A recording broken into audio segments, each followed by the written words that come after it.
go ahead and see if I can figure out the live streaming.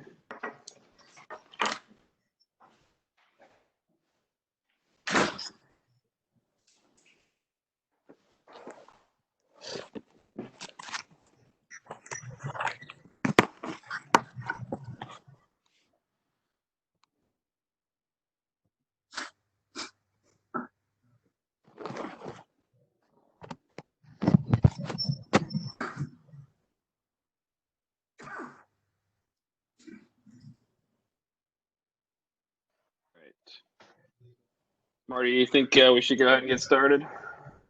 Yeah, we can get going here and be respectful of everybody's time and appreciation. I'll turn it over to you, but let me mute everyone here. Mute all. So first, I want to thank everyone for joining tonight.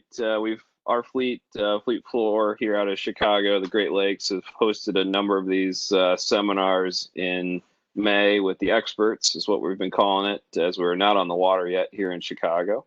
I think this will be the last of our series, so we're excited to have Marty Kullman join us tonight. Marty is an expert in a number of classes, and he's done a number of coaching with 88 sailors. He's worked with our team specifically. He resides in St. Pete, Florida, but is a national champion in a numerous number of classes. I won't read off the list, but we are very excited to have him here tonight, and we really thank him for his time. Tonight we'll be talking about rig and trim setup, upwind and downwind, starting, and race strategy. A couple things. Go ahead and you can turn your video cameras off to maybe save some bandwidth.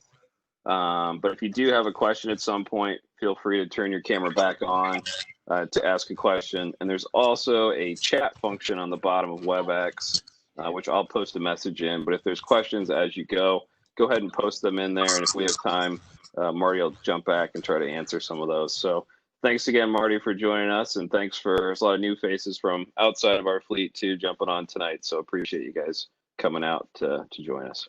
All right, Marty, thank you again.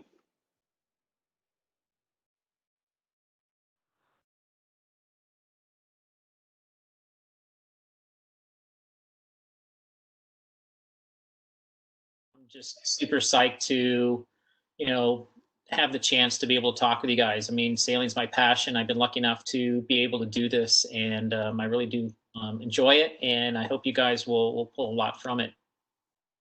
The Hydra thing that I've been doing has really been very interesting over the last couple of years, trying to help find a cost-effective way to help teams get better and to what I call is to try to implement best practices. There's multiple ways to sail boats and to get them around the race course, but there's been some proven ways in trying to, get teams to really sail the boat at a really high percentage. And that's really what I'd like to talk about again today is as we go through this.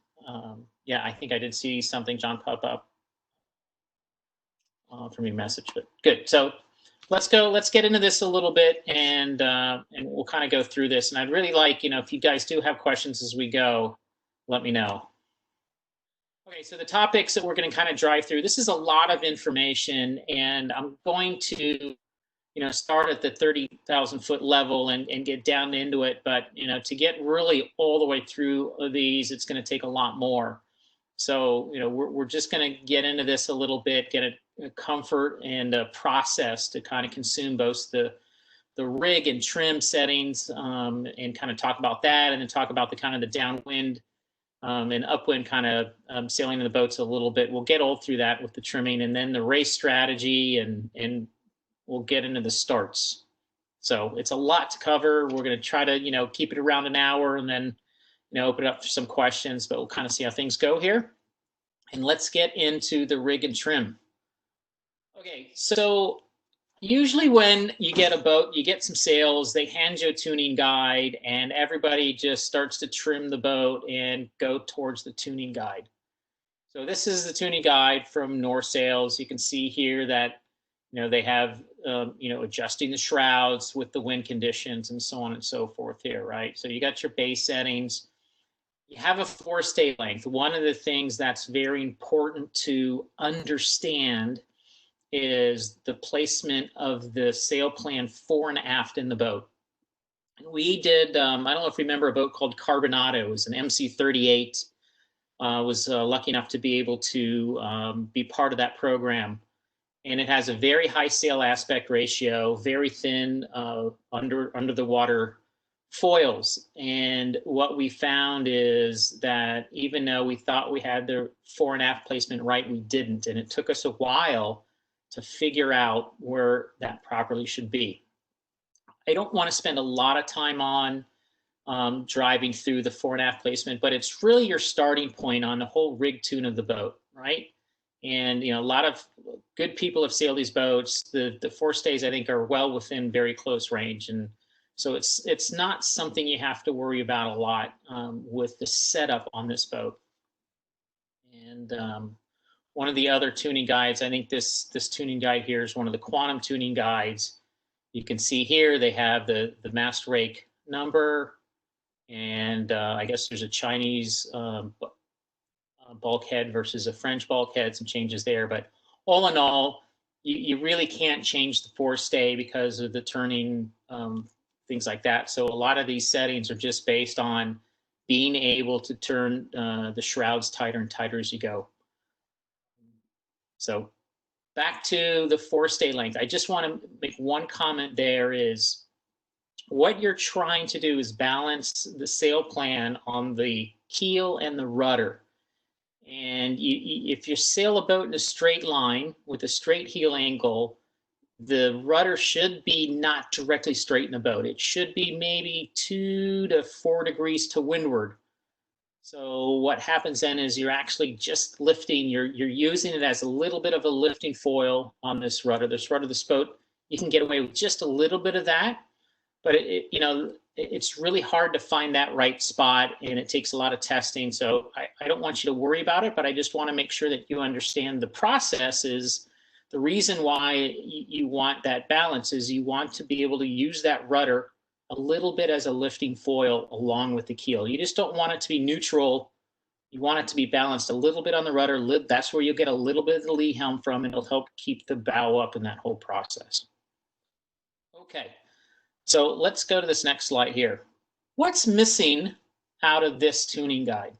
So we got wind strength here, right? True wind speed from 6 knots to 27 plus. And then we crank up and down the rig based on wind speed. Another hugely important element is the sea state. You can have very windy and flat waters. If the wind's blowing out of Chicago out of the west, we know very, very flat water, it can be very windy. If it's blowing out of the north or out of the east or south even, I mean, anywhere out of the other directions, the sea state's going to be significantly different, and the closer you are to the seawall, can really make things pretty dramatic. So one of the things that we're missing in this whole formula of the tuning guide is how do I adjust for the sea state? That's one of the things that as we go through this, I want to make sure that we're teaching you guys to fish. And that's one of the things that we'll talk about here for a minute. The tuning guide's great, right? It's a good starting point to get into a boat, put the sails up, and make sure you're in the ballpark. But what I want to talk about here a little bit is what is the ballpark and how can you start to get comfortable with what that ballpark is? The J boats, the rigs, the shroud length, I mean, all of these things, there's the spreader sweeps, all of them can have a little bit different effect where you may want to have a slightly different adjustment point for your boat. And that's where I want to talk a little bit about. So why do we tighten the rig and loosen the rig in the boat? First of all, why do we need to do that? And that's really that power versus, depowering of the boat, right? As the wind comes up, the boat gets, you want to depower, you want to take the power out of the sails, and vice versa. As the wind lightens up, you want to power up the sails. So in that process, we have tools to help us do that. So we have shrouds. We can tighten the shrouds, which, what does it do? it tightens the forestay. If we're tightening the forestay, what does it do to the jib? It flattens the jib out, right? You're taking the sag out of the middle of the forestay, out of the middle of the sail. You're straightening that up, which flattens the middle of the jib, takes the grunt out of the jib. So the tighter the forestay is, the straighter the forestay is, the less power that you've taken out of that sail. So that's why we start to tighten the rig up. That's one of the main reasons, is to tighten the forestay, is to be able to depower that jib a little bit. The second thing is we're controlling the main, and we're starting to tighten the rig up. We don't want the rig to be sloppy, and when you hit a wave and the sail's moving around. You can't have that. You want that power when you hit the bottom of the wave. You want nothing to kind of, you know, give. You want it all to be pushed right into that wave so you can get through that wave a little bit better. So the reason we tighten the rig up is that it tightens the forestay, and then we can put on the backstay to bend the rig and to flatten the main out. So if we look at this picture here, this is just a picture, pretty light air, nicely powered up, you know, sails, perfectly, symmetrical. It's really done a nice job. And one of the things that we do to help get a handle on what the sail shape should be, and I think that this is where we're teaching a fish now, right? Instead of turning, your 6 turns on and you pull the backstay on, you go sailing, we really need to look at each stripe in the sail. There's usually 3 of them. There's 3 on this sail. Most of these size boats, there's 3 draft stripes, and you're trying to get them pretty symmetrical. You can see here, it's a little bit fuller up top and then a little bit flatter on the bottom, which is just fine. This is, like I said, a little bit light air, so I wanted to stay a little bit powered up. So when we tighten the rig up and we start to pull on the backstay, we want to flatten the main evenly across from the bottom of the main to the middle main to the top of the main. And that's where you got to make some adjustments. In the tuning guide, if we go back a little bit to the tuning guide usually solves that and has already been somewhat adjusted to be able to do that, right? So here you got 6 turns up versus 3 turns up from your uppers to your intermediates and 3 turns to your lowers. So it's more about looking at the main and trying to get a good handle on getting the sail flat and how much until the sail starts to invert. That inversion point, which is a huge wrinkle that pulls off the back of the boom to somewhere in the middle of the boat. Right then, you've gone past that bend point. Was that a question? No. Okay, good. So you're trying to balance and trying to find where you can pull the backstay on tight, which adds straightens the forestay, right? So the more backstay you put on, the tighter the forestay gets, the more grunt you get out of the jib. And you're able to flatten the main and get the power out of the main. And you can only put as much backstay on until the main inverts. So if the main inverts too quickly, where you don't have a lot of backstay on and it feels like, geez, I really can't put any more on, it's really got a lot. If the main doesn't invert, then the lowers and mids might be a little bit too tight, just a little bit. Where if you're pulling a whole bunch of backstay on and the main inverts quickly, you have to straighten the mast, and by doing that, you have to tighten the D1s and D2s a little bit. So you're always looking at the main and getting a feel for how much backstay you have on, and to try to find where you can get a lot of backstay on when you're depowering the boat, which translates to a tighter forestay, less power in the jib, and a flatter main. So those are the 2 things you're balancing out in the boat from a setup perspective. Okay, let's go back here a little bit. Okay, so what do we have? We have the shrouds and we have the forestay. We've talked about that. Some boats, people actually tighten the forestay. They pull the rig forward. It's a little bit easier way of doing it. But you're also moving the sail plan forward in the boat, right? So which is not necessarily what you want to do. These boats are mass stepped on the deck. So they're very flexible in that regards. The vane can do a lot. So your lowers really and your mids really are controlling that shape and keeping that mast straight in the boat. Okay, so the shrouds, the backstay, the vang, right? The vang has a big effect on these boats because it is deck stepped. You can put a lot of vang on and get the bottom of the sail of the main very flat. It doesn't tighten the forestay, right? It just bends the bottom of the mast. The vang affects more of the bottom of the main, and the backstay tends to affect more of the top of the main and bending the top of the mast. So you're trying to find that balance between the backstay and the vang to flatten that main out and have a nice flat super balance. So you don't want the sail to be flogging upwind. If you can be the last boat to flog your main going upwind in big breeze, you're going to go faster. And the way that you don't flog it is it's super flat, it's super balanced. You got the right amount of bottom flatness and top flatness together, and it just takes a little time to figure out exactly what that is. You know, on the tuning guide, you don't have an easy vang setting. It's, well, just put some on. Well, remember, it balances the bottom of the main and flattens the bottom of the main out. So that's another adjustment you have. Okay. Now, let's get onto the main side of things. We're either powering the boat up or depowering. The Traveler, main sheet, vang, cutting ham, and outhaul. All of those, we have the ability to help adjust and manage the power or depower in the boat. So how far up is the Traveler? Well, that depends on getting a feeling of course you want to go higher, right? The higher you can, the closer you can go to the wind at the same speed, the less distance you have to sail upwind. So your goal is always to try to sheet the sails harder, to try to sail closer, but not lose boat speed. Find when you're, you have a little bit of a mode that you can sail a little bit high and same speed, you need to be able to trim in and be able to find that. And that just takes time and trying to find exactly what that Traveler placement is. Each boat is different and where it likes to be, and in big breeze and light breeze.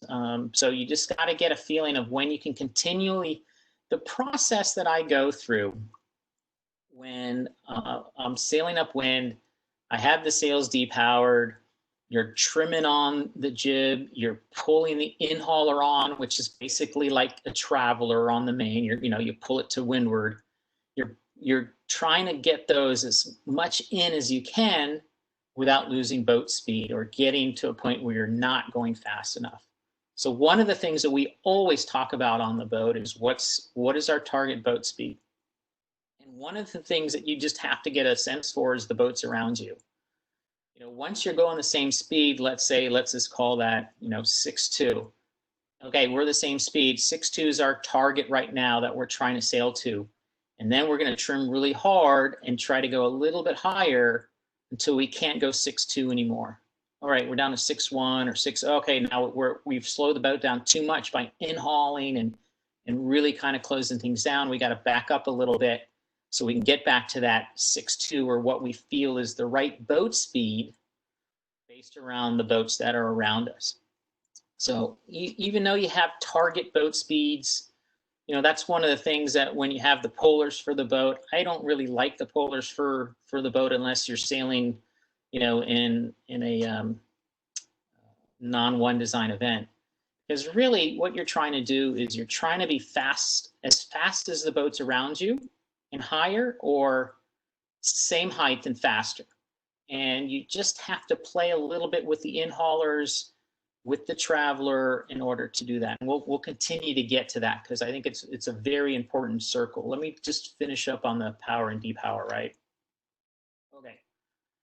Now, so those are the tools that we have available for us to power up and depower the sails to try to help us either go higher or go faster.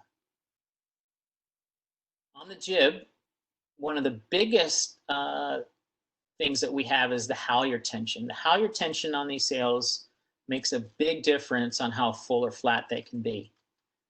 In-hauler, right? You got the jib in-hauler and then the sheet tension. You have these adjustments plus the forestay, right, is how you handle the powering or depowering of the jib. And I don't think a lot of people adjust their jib halyard enough. And that's one of the things that, like on the J88, we did a lot in Chicago last year, is we played the jib halyard as much as the in-hauler. And again, it's trying to, if the boat needs a little bit of power, you ease the jib halyard just a little bit, you'll be amazed at what the difference in the power of the jib is. If you're in flat water and there's plenty of pressure and the boat's going fast, you can go ahead and flatten that jib out a little bit more. You put a little more jib halyard back on. You'll be able to go a little bit higher. So trying to find the balance between that, and each jib is different, and we'll get to that in a minute. But those are the tools that you have available for you, again, to achieve powering, depowering, and trying to find that power, what I call the speed mode versus the height mode. So hopefully I've circled around and talked all about that.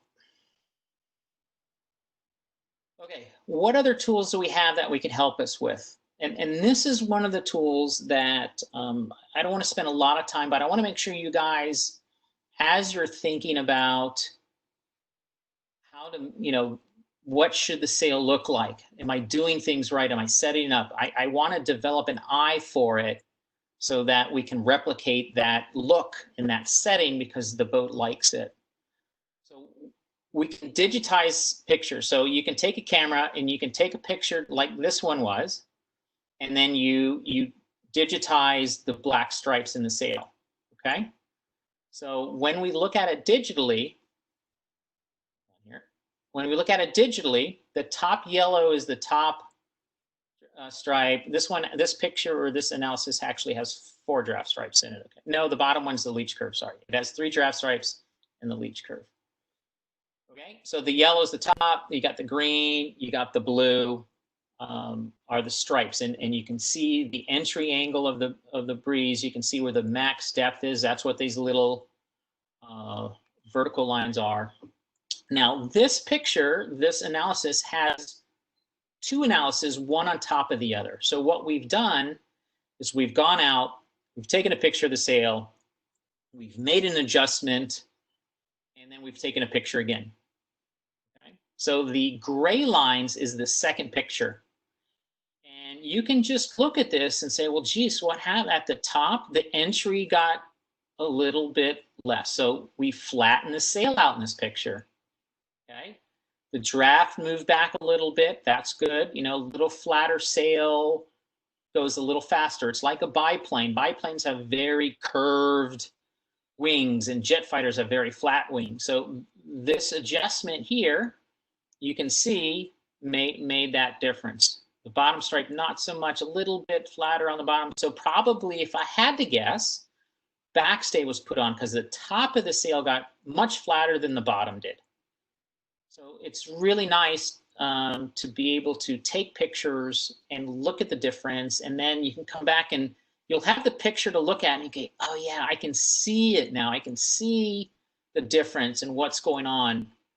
And I think it's very, very important for the main trimmer to be able to get a very good handle on this.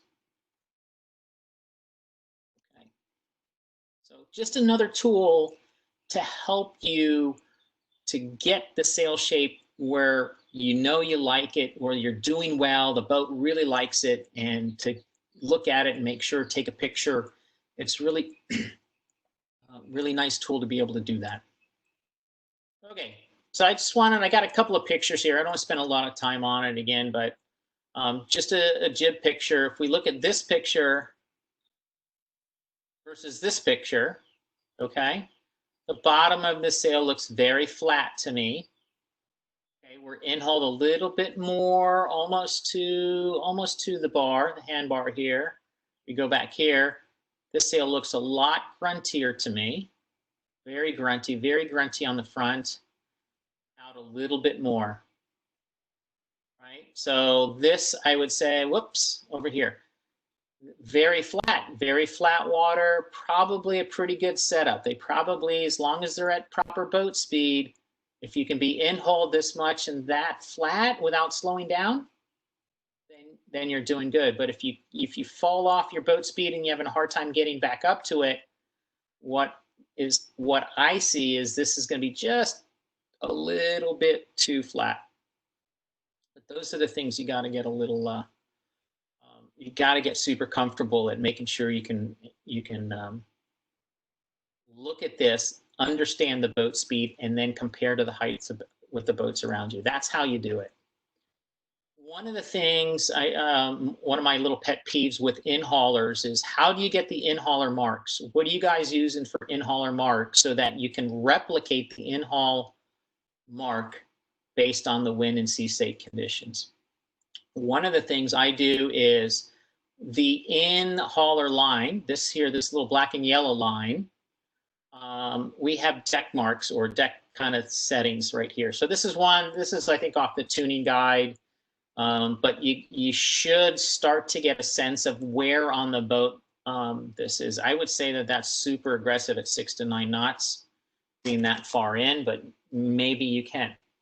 So on this black and yellow line, I stitch little white or red or blue stitchings so that they stick right out where the cleat is.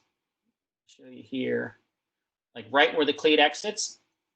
And I'll have a 1 mark, a 2 mark, and a 3 mark that actually physically stitched into the line, and they're equal side to side. So the in-haulers I can set, like if I'm going upwind right now, and I like what I see, I can reach over and pull the one down here and set it exactly the same. So when I tack over, the in-hauler is exactly the same as it is right now.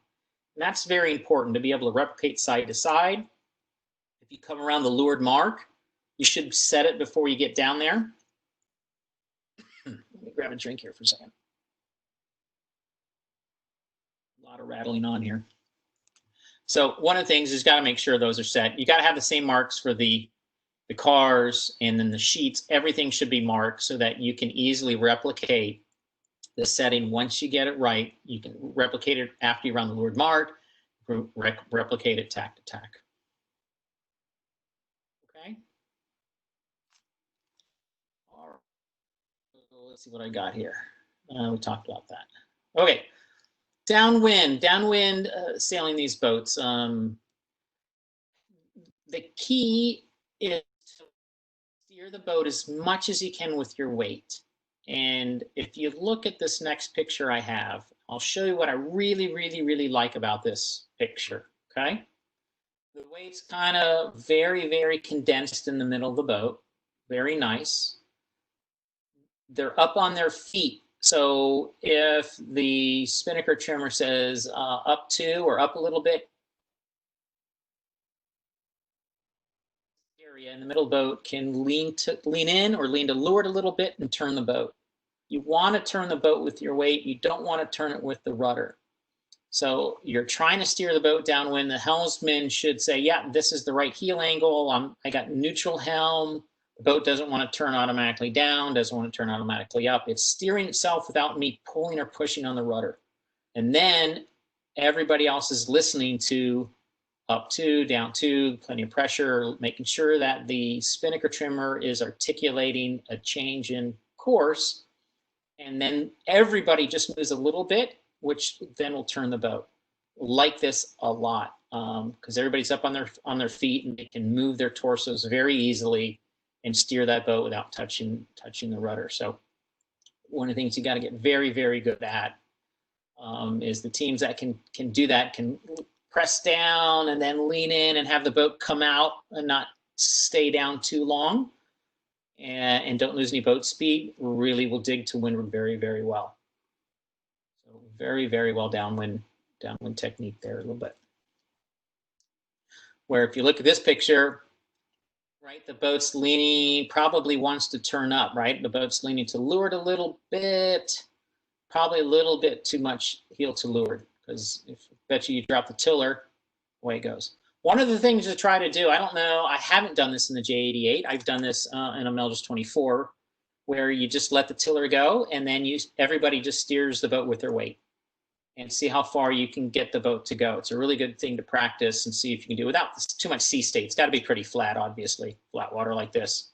You can practice that, and what it tells you a little bit is it just shows what your weight can do at steering the boat, and it's a good practice technique. Okay. Where are we going here? Okay. So let me back up and just summarize a little bit, because I know it's a lot and I haven't delved all the way into everything here. But again, the tuning guide's a guide to help you think about and move forward of developing your own setup and how to do it, and should be taking notes on it. And it really is about depowering and powering up the rig and being able to get the boat to sail as close to the wind as fast as it can. And you do that by sheeting harder, by more in-haul, more traveler, and finding that balance. And, you know, like I said, you know, some boats are a little bit different how you get there, but you have to find the way to get there and be able to do it quickly, so that you're doing it just better than the other boats around you. And your tools are the shrouds, right? The forestay, very important. And then all these other tools here to help you do it. Halyard, very important. Underutilized on most teams. Okay, we talked about that. Now let's get into more of a strategic approach. What do we got? About another 25 minutes. Okay. Strategy. When does strategy start? It starts before you leave the dock. You know what the weather, you've looked at weather. Is the weather going to change? Is it going to shift? You know, the first thing you've done is looked at the weather forecast. So you know kind of what to expect when you get out to the race course. When I head out to the race course as a tactician, I'm already looking around. The minute I leave the harbor, getting close to the sailing area, I'm looking for clouds. I'm looking for wind patterns. I'm looking for puff patterns. I'm just trying to get a sense from the minute I get out on the water until we head in for the day of what's going on. So that's really kind of the first thing from a strategic perspective, I'm trying to understand the trends, the patterns that are happening on the race course before I even get racing. So once I get to the race course, I'm going to try to figure out which side of the starting line I want to start on. I'll go upwind and get the rig set up, get the sail set up, get my jib sheet mark numbers where I like them, and the in-haulers and the out-haul and the rig and all of that. Get all that done before the start, and then figuring out which end is favored. That's the next thing. So I'm still looking around for puffs and shifts, and I'm trying to get a sense. I'm taking some numbers as we're going upwind. What our starboard tack numbers, port tacks, I'm starting to get that in my head and looking for puff, right? Okay, so now while we're doing that, let's figure out which end is favored. How do we do that? Well, it's not as simple as that, but we'll get into this a little bit in my little process here. Okay. What I've done here is there's a committee boat, and a pin, and a windward mark, and the red lines are the lay lines, and we'll get to that because I think that's something that a lot of teams don't do well at all. All right, in this scenario, if you start at the boat, you start at the pin, you sail upwind, you're going to come together relatively at the same time. Obviously, the starboard tack boat has one extra tack in there, so that if the boats were going exactly the same and the wind didn't shift and none of the other things happened, they would get to the windward mark relatively at the same time. Okay, now if the pin's favored, the boat that starts farther down the line is going to be farther ahead. Very simple, right? Not a big deal. Boat end, same thing, right? Start down the boat end, you're going to be down there relatively at the same time. So if nothing happened on the race course, it's pretty easy to know exactly where you want to start, right? So boat end's favored, I'm going to start at the boat, pin end, I'm going to start at the pin. Now let's start throwing in some more variables. Okay, one of the other variables we don't I don't think we think a lot about is what happens if the line is square to the wind, okay, like we see here, the line's square to the wind, but the windward mark isn't directly upwind, it's right of upwind, which happens, right? It does happen. Like if there's a wind shift, they might square up the line a little bit, but they don't change the windward mark quite as enough. So what that means is now I'm going to be sailing more on port tack to get over to that mark than I would normally. If boats started at, at the pin and tacked, and at the boat at tack, we would roughly get to the windward mark at the same time. But what's happening now is I know I'm going to be sailing more on port tack. So I need to stay centered up as much as I can on the race course, because if there's lifts or knocks, I need to be able to take advantage of those. So I would tend to move down towards the boat if the pin's gone right. Same thing. Yeah. Same thing if it was the other way. I would migrate more down towards the pin, because it's going to give me more options to sail on port tack and starboard tack. It balances out, not knowing if the wind's going to shift a lot or whatever. I would naturally just move down the line a little bit, even though the line's square. So that's one variable I need to be thinking about, right? Okay, now let's say I look upwind, the starting line's square, the windward mark's directly upwind, and I see more wind on the right-hand side of the race course. Okay, puffs, there's a puff on the right. Puffs are good. Puffs are good. So we try to get to puffs and sail into them, because we'll sail faster with pressure. We can tack faster with pressure. Just good things happen with pressure. So we put pressure at a premium of trying to get to them. So in this scenario, I would want to start closer to the boat and tack over and get into that pressure a little bit more and take advantage of that pressure. So that's the next thing I'm thinking about. Okay, is the line square? How does the windward mark look? Is it in center, left, or right? Okay, now is there pressure? Where's the pressure coming from? And so on and so forth. And then really the last couple things is the pressure, or is a puff, does the wind go right or does it go left? And that's the next element, is there an oscillation that's happening? Is the wind, okay, I get a puff and then it goes to the right a little bit and then it backs up a little bit. So I know there's a little bit of a right trend in the puff. I'd want to kind of get to the right of that and stay in that right pressure and be able to take advantage of that.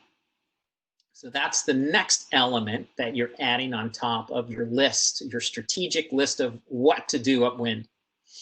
In one of my seminars that I did just a couple months ago, which was a starting seminar, I had Ed Baird talk a little bit about what he does very well. I mean, I think Ed's best forte is that, he's been steering a TP52. We did some America Cup boats where he's a helmsman, and it's really interesting to talk to Ed about, how do you go approach? And, a lot of what he talked about is, Marty, I want to make a decision at what side of the race course I want to go to.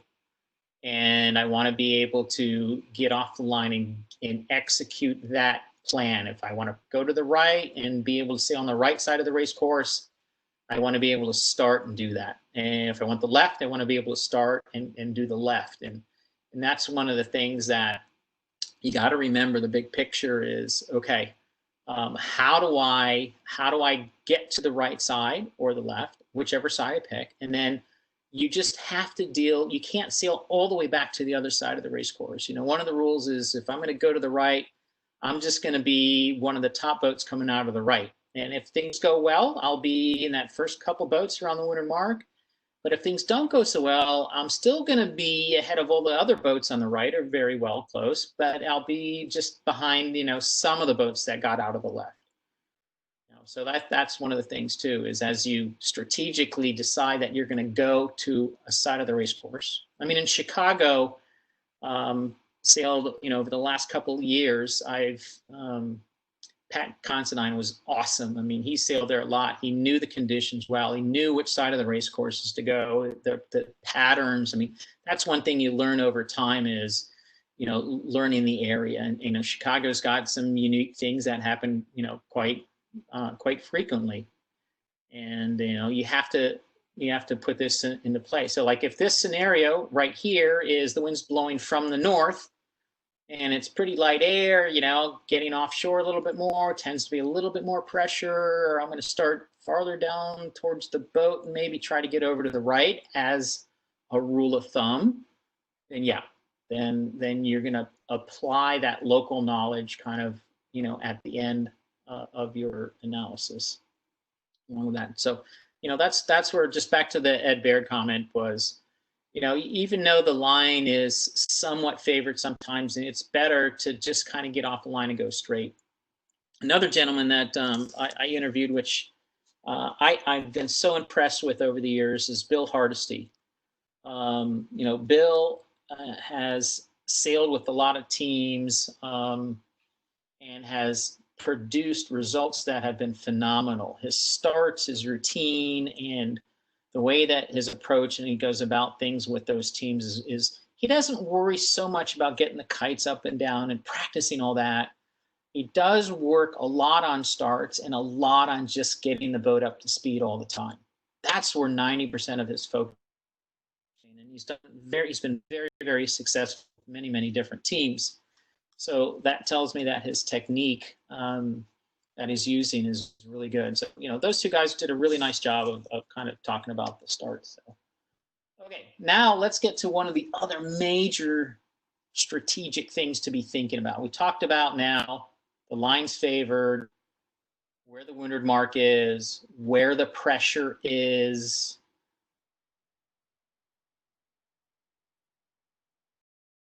I've been doing with Hydra over the last few years is I pull the data off the boats and I compare them, and I do an analysis, and I look at the tracks, so I can compare everybody's tracks. I can compare everybody's distance sailed and average speed per leg, which is so telling of what happened tactically up the beat.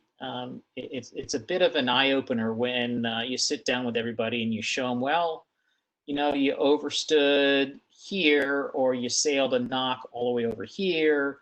I mean, it really, there's no line about it. It talks, well, you know, you're sailing a little higher and slower than everybody else. And you can see the distance sailed. You can really tell it. So one of the things that's consistently come out is the ley lines, is the fact that a lot of people tend to sail to the ley lines way too early.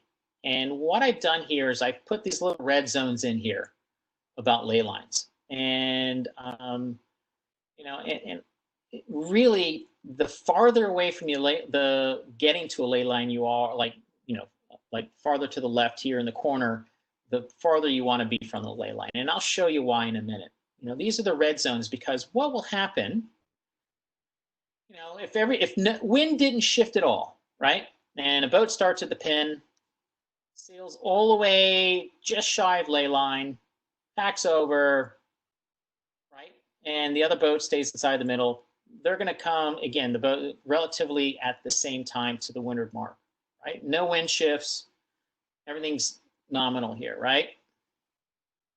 Well, now let's see what happened if for some reason this boat decided, you know, they didn't call, they couldn't see the lane, they couldn't figure it out, they overstood. So when they tack and they sail back, now they're reaching back in. This is the distance loss that they've had, right? They've gone past it. This boat, everybody else to the right of them is going to be a pretty standard miss on the overlay, right, of the ley line. Same thing on the other side. Happens it happens all the time.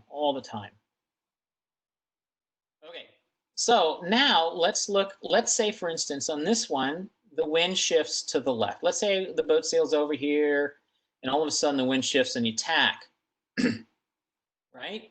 Well, now I've overstood because the wind shifted so far. So now I can't take advantage of sailing the lift like this guy did. I have to reach back in. So the danger of getting too close to the ley line is if there is a shift, I could be overstood and I have to reach in. Okay, that's one scenario. Now let's look at the other scenario. Let's say the wind shifted the other way. Well, I have to sail a knock all the way back. I mean, I've really put myself in a corner here, hoping that the wind is going to shift, to the left, and it didn't. So let's look. So that's really the key, right? Is if you get close to these ley lines, you either will be reaching in because you overstood, or you're going to sail a knock longer than you would if you had not come all the way out to that ley line. So try to always, if you tack at the boat and you get out here and you just kept going and kept going, getting out in this red zone out towards the right, you start losing options if the wind changes. And very, very important to try to stay in and try to just come into the ley line, be comfortable coming in and ducking. Got to become comfortable, which is really hard for a lot of teams to come in on the windward mark on port. I get yelled at a lot sailing with the rulemen. So like, you're not going to bring me to the ley line on port again. I yell like, yep. And if you can tack and get around the mark, great. If not, you have to duck one boat or duck two boats. Still slightly better, usually, than overstood. Because then if you're overstood, people can come and tack under your bow, and and they know they're going to make the mark pretty easily.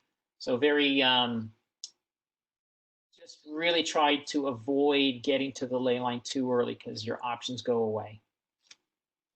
So strategically, and that's why when you look at this scenario, and this is where we're going to get back to why the windward mark placement is so important. Okay, let's look at this one. So as you can see, if I start down at the pin here and the mark's way to the right, I'm going to be on ley line very shortly. I'm not going to sail a lot of distance before all of a sudden now I'm going to be sailing in and sailing headers or lifts and reaching pretty much the rest of the time, where the boat that's farther to the right can take a little bit more advantage of the shifts. So that's why this placement of the windward mark is very important, and understanding and doing a wind check right at the starting line, looking and making sure You'll hear on the radio sometimes guys will ask, race committee, what was the heading of the windward mark? And the race committee will come back and say it's set at 90. Well, you just did a wind check and you did a wind check at 80. You're like, well, geez, that's 10 degrees farther right. That's this scenario right here. So that means I got to be really careful not to start at the pin and get stuck with not able to tack, because there's 3 or 4 boats to windward of me, and I got to go long enough to be able to tack, and now I'm on ley line. So when I know the windward mark's to the right, I'm going to move farther down the line towards the boat, or farther up the line, I guess is the right verbiage, farther right on the line, so that I can tack earlier and not get stuck out on the ley line. Very, very important. And a lot of teams, I think if they just do the basics here and stay inside this, inside the ley lines, make the adjustment on the starting line, going to be a lot better percentage of getting around that windward mark ahead of a lot of other boats. Okay, let's see what we got here now.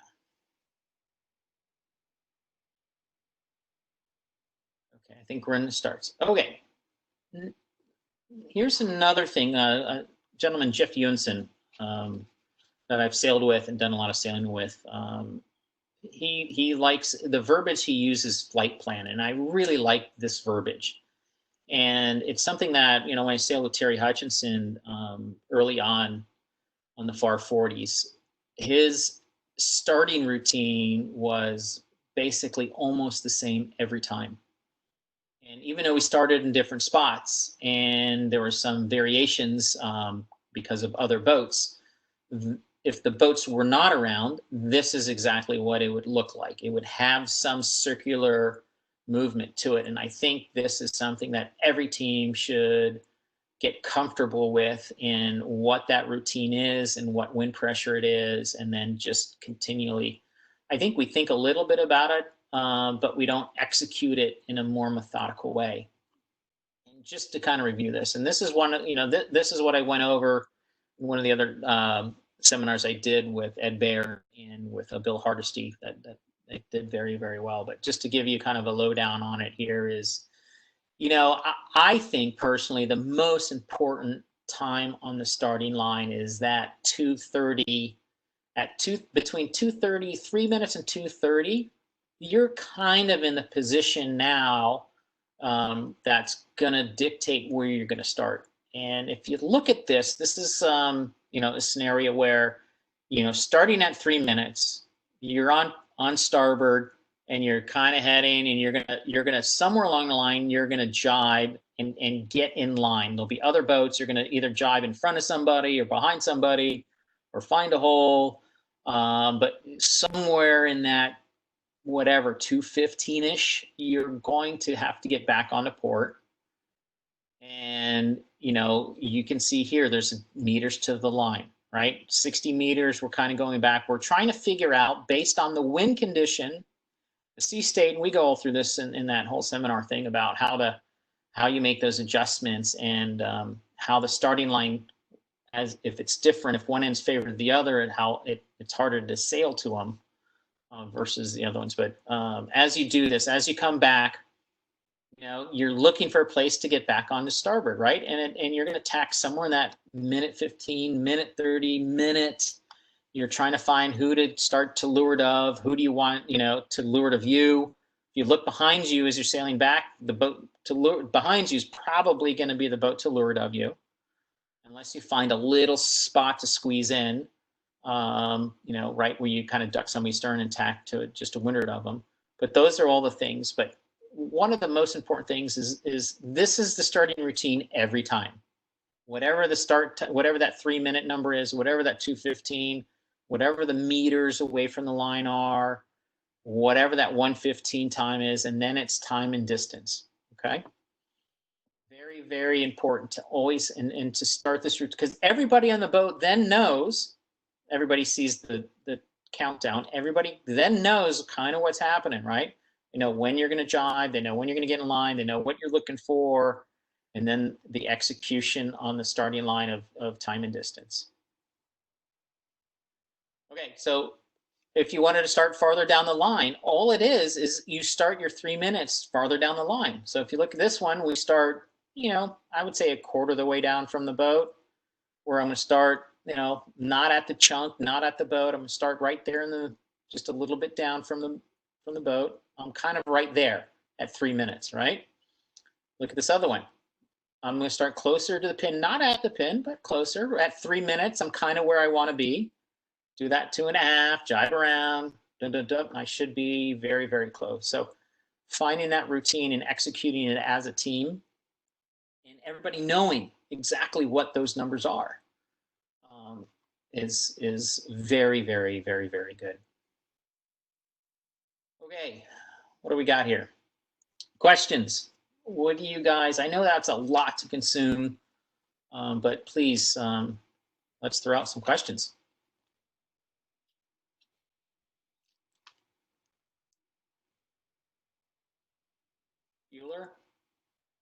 Bueller? Anybody? Marty, if anybody has questions, there's a mute function at the bottom. So go ahead and unmute yourself and go ahead and ask some questions.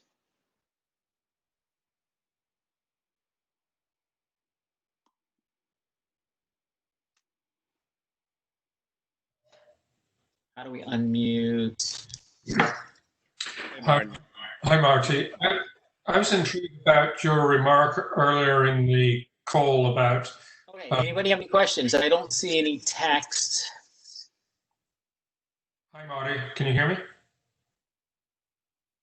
No questions? Marty, can you hear us? All right, well, we got just a couple more minutes. Let me show you a video. Let me share a little bit of a video, and I'll go through, and I don't want to pick on John a little bit, but I want to show some things that I think are important to think about a little bit as a team here. Let me see if I can find it here. Okay, let's see if I can share this. And share.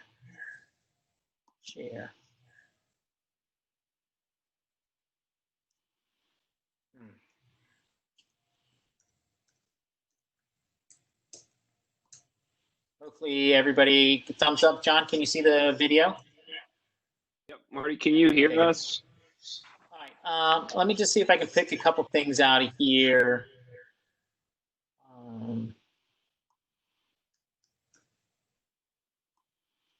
Let's see what we got here. Okay.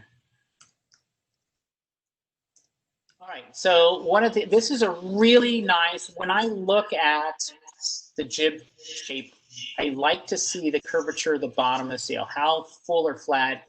This is my eye reference point. I really like looking and understanding that bottom draft stripe. You know, how does it look here? And I think for the very flat water, I mean, we're in-hauled, I would say just outside the handrail in this scenario. The jib may look a little twisty to me. I can't see all the way top. So the next thing I'm looking at is I look at the belly of the jib, how flat or full it is, right? Kind of look at the mid girth. Is it really up the second draft? Is this jib really baggy in the middle or not? Because that'll be how much halyard tension I have, right? It affects the middle of the sail a lot. And then I look up the sail and I'm like, okay, am I got at the top of the sail closed in? Is the tail still flowing up the top on the jib, the trailing jib tail? Things like that. So just want to, you know, those are the things. The roundness at the bottom, how tight the jib halyard is and how full the middle is, and then how open or closed. You just want that top jib tail to be thinking about collapsing behind the jib. You know you've gotten it just in there. And if the boat speed doesn't get to where it needs to be, you burp the jib just a little bit, you know, to get the boat going a little more. If you're having a hard time struggling to get to boat speed, you know, just be careful, you know, get the top tail streaming just a little bit more.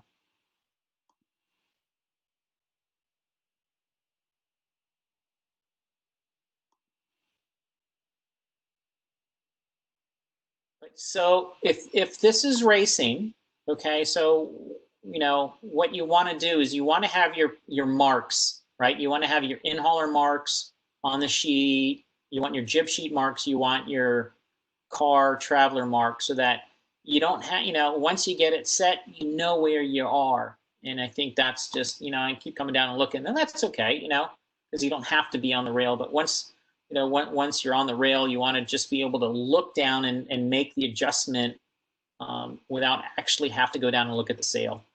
You might burp the jib sheet just an inch or half an inch here and there. You know, I tend, you know, as you know, obviously this wind here is pretty steady, but you know, you're going to make these fine little adjustments. Your in-haulers on the windward side, so you can trim and ease it from hiking. Should be able to have your legs out and kind of lean in and do it. I don't know if these cleats are twisted around or not. That's something we did on the 111. I was able to hike out with legs over and be able to ease and trim the in-hauler pretty easily. One of the other things is leave the jib halyard on the winch all the time. So you can easily go down and just creep it up a little bit. And then if you need to ease it, you can go pop the clutch open, burp it a little bit, and put the clutch back down.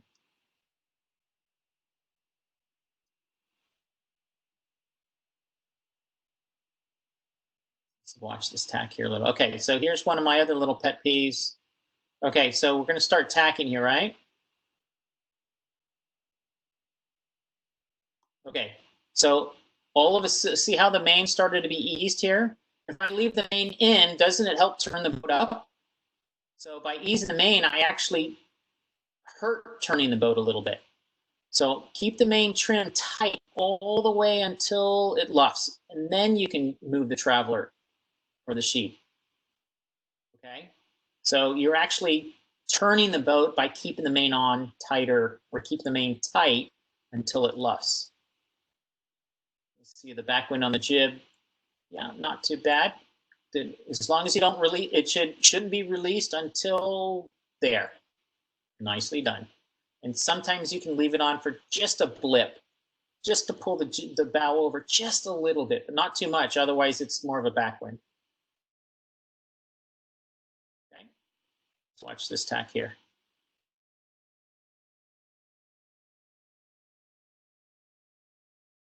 Yeah, jib gets eased at the right time. Does the main go down? Let's see. Yeah, main goes down just right there. See that? Just keep it tight. Just helps the boat keep turning and keep pressure in the boat. See, now he's looking up at the jib trimmer. Just look at your mark, and out of attack, you'll probably come out, what, maybe an inch or 3/4 of an inch looser. So you don't have to look up for it. Just get to your 3/4 inch. You know exactly where you need to be. And just be comfortable with knowing where your marks are. I don't know, does the rig look a little tight? The rig may be too tight here, huh? Maybe. Well, the forestay's moving a little bit. The D1's moving a little bit. Yeah, it may not be too bad, though. Uh-oh, what happened there? Pull the protest flag out, huh? All right, let's look at kind of the downwind stuff here for a second, okay? Okay, let's just go through this. So I'll just spend another 5 minutes here, guys. And okay, so hoisting. One of the things that you might want to try to do, just in slight airs, you know, is go ahead and pull the clue back a little bit during the hoist. It helps stretch the sail on the hoist, helps avoid getting wraps also a little bit. So you can go ahead and pre-do that. Okay, another question for you. And I wish somebody, I would love for somebody to tell me the answer to this.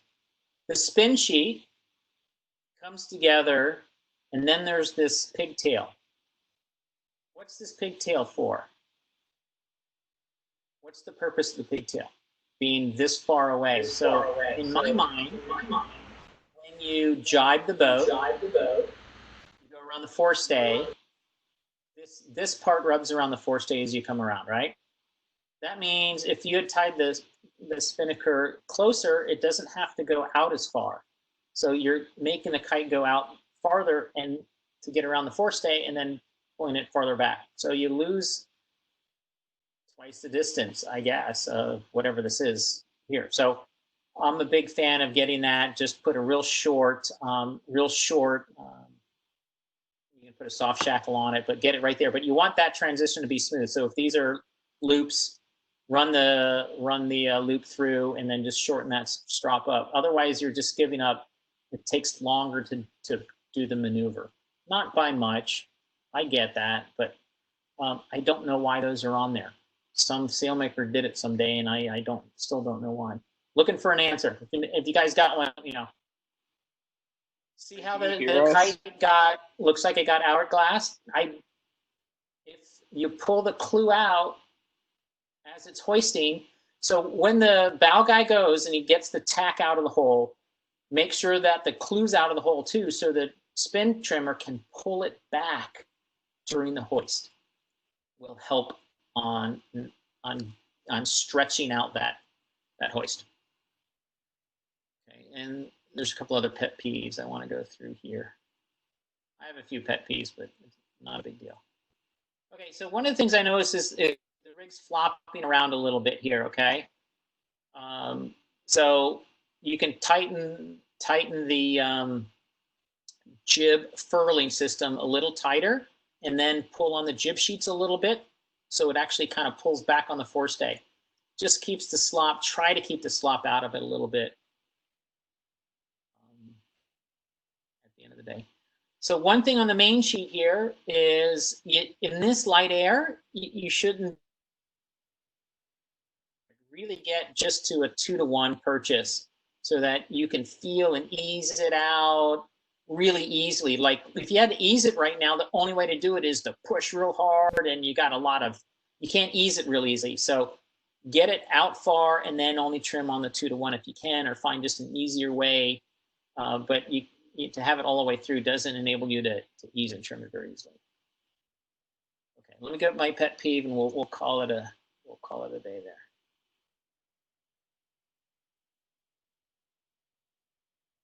Okay. So one of the things here. So you see the bottom of the jib, the foot stuck on the lifeline. If you get these top lifelines really, really tight, it really helps at not getting the jib stuck on that top stanchion nub. On the other side, there should be some protective, which I think you do have over there. You may want to consider putting just a little bit of, so the jib, because you round this leeward mark pretty much, I would say more than not, you know, it's gonna get stuck on there a lot. So tighten up your top lifeline as tight as you can get it, and maybe get just a little bit of a transition so it doesn't get stuck on that one. That's one of mine. So, I mean, we could sit here all day and go through a lot of this stuff, guys, but I think it's just awesome. Can't wait till we have these days again, for sure. So, okay. Hey, Marty, can you hear us? Marty, can you hear us at all? Hey, Marty, can you hear us? You can always email me. Got any questions? Can't see. What is it? Oh, here you go. It might be upside down. Yeah. How do I make your screen bigger? Check your email. We can't hear you. You cannot hear us. We can hear you. You want to just unmute and ask me? I'm unmuted. Marty, check the chat. You there, John? Can you hear me at all? We can't hear you. No. I cannot. You're right. Yeah. Okay. We hear you. All right, guys.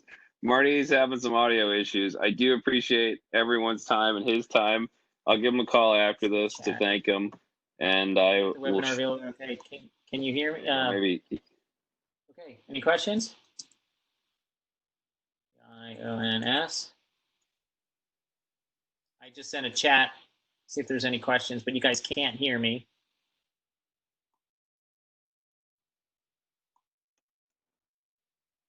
I don't know. See our chat? Yes, there is a chat above. Okay. Can you see the chat? I can see the chat fly around the screen here. Yeah. I'll be able to click on it. Oh, okay, hold on. Yeah, no, I see it. Yep. Oh my gosh. Oh my gosh. Okay. Can you hear us? Okay. Can you make the webinar? Yes. Hi, Marty. Could you explain a little more about the rudder action as a lifting foil? Yes. Okay.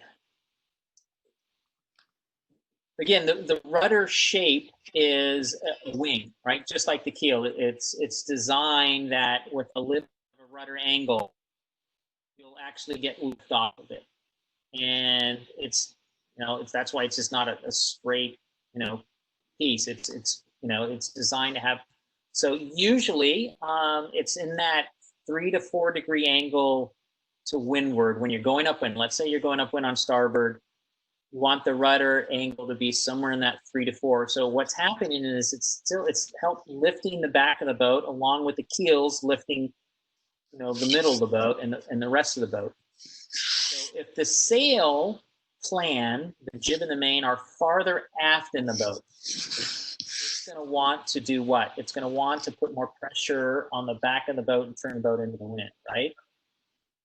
So if that's happening, you have to turn the rudder even more. If the rig's too far back in the boat, you're going to be a rudder angle of maybe 15 or 10.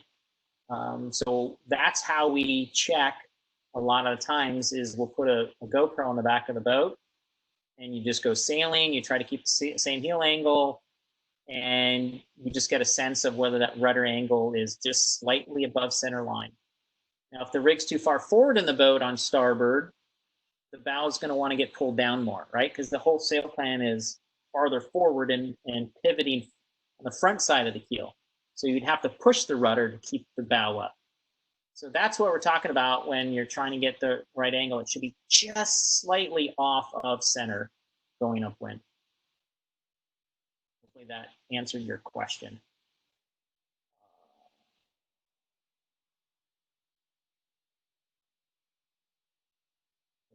What else? Got it. Thanks. Okay, good. At least you guys can hear me. If there's any other.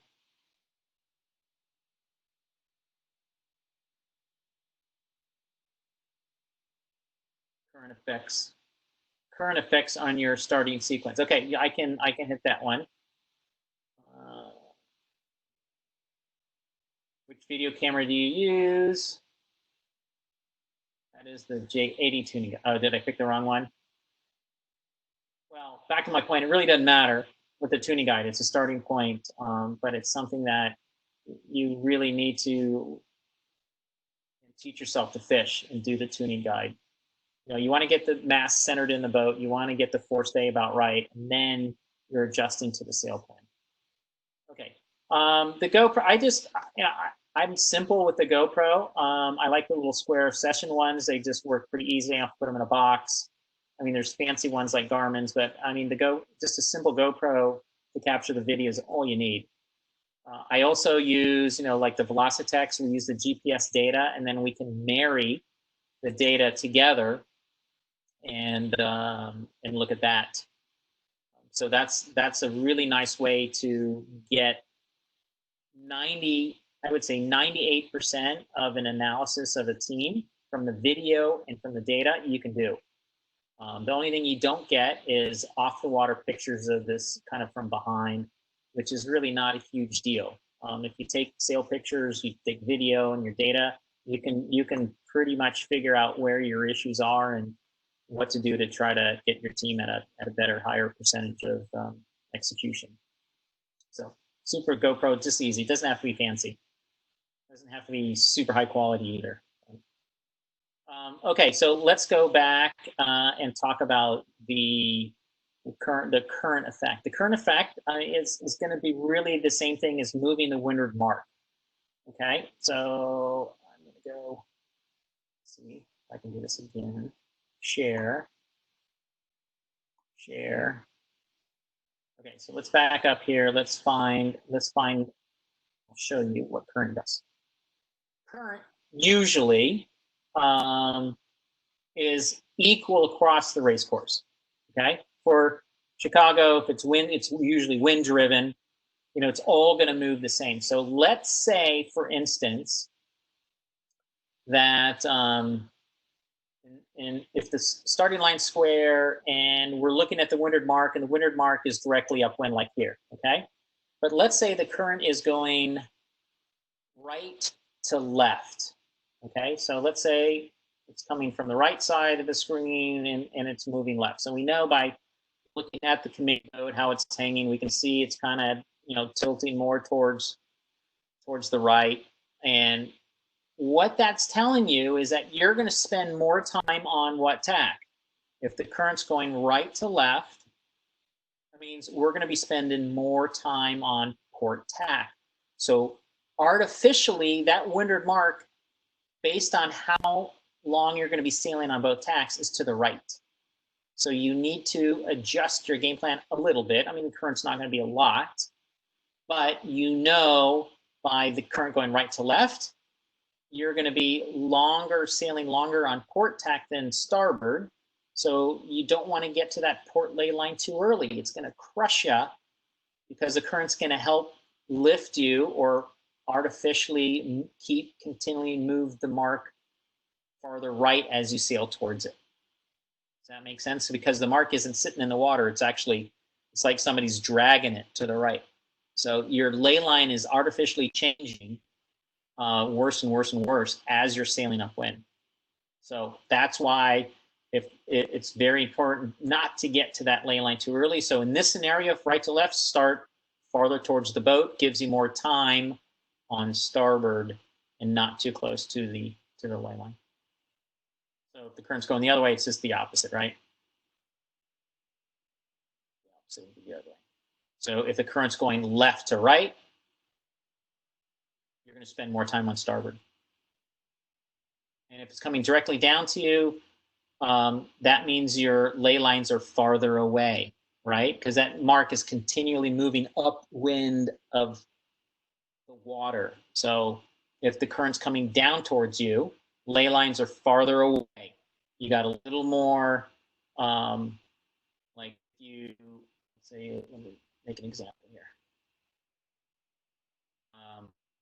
if you get out to the port ley line out here and you tack and you're pointing right at it, you know that by the time you get there, that windward mark's going to be farther upwind. So you really aren't at that ley line when you tack here and you're directly on it, which you would never, you know, so it's farther out. And vice versa, if the current's pushing you up, your ley line's going to become closer, which does happen quite a lot. So when the current's pushing you in the mark, make sure you're well within the ley lines.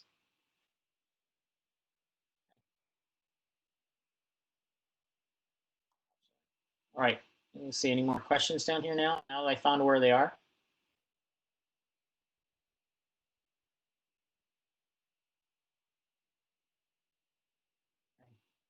No more questions?